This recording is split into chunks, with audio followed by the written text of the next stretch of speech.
Les mots prennent vie sous la plume d'une trentaine de participants. Aujourd'hui, nous assistons à une dictée géante, un défi collectif où chacun se mesure aux subtilités de la langue française.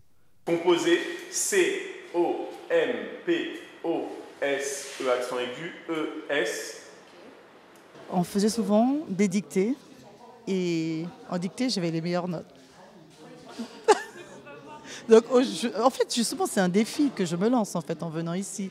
Je veux savoir s'il me reste quelques... C'est au niveau de la grammaire, au niveau des accords et tout ça, si j'ai toujours des... Comment dire ça? Si j'ai toujours les règles en mémoire, en fait, ce genre de règles, en fait. Pour moi, ça a été vraiment super, amusant. Et j'ai fait 13 fautes, mais j'ai appris aussi d'autres mots, comme cholinerve, péaninerve et tout. La langue française, c'est une langue que j'aime parce que après ma langue maternelle, parce que moi je suis d'origine bushinengue, après la langue maternelle, c'est le français.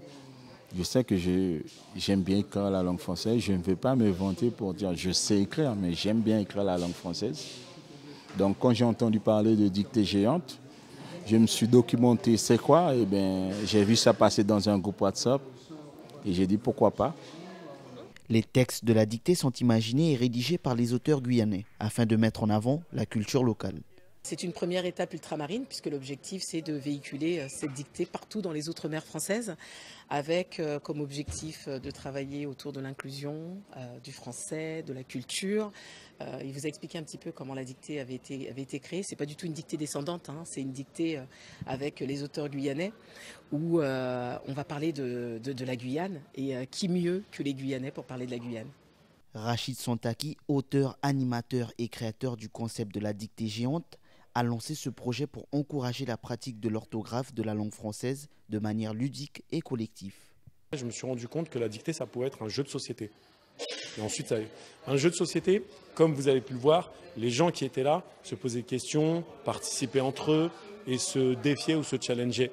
Et le fait de s'interroger et de le voir comme un jeu de société, ça ne donne pas du tout la dimension scolaire qu'on peut aimer ou ne pas aimer. Là, c'est vraiment un jeu de société, c'est pour tout le monde. Et c'est cette dimension en fait que j'essaie d'amener par le rire, mais en même temps par les explications, l'étymologie ou les pièges que vous allez avoir. La dictée en Guyane, c'est plus qu'un concours d'orthographe. C'est un moment de partage où chacun, de toute origine et génération, se retrouve autour de la langue française.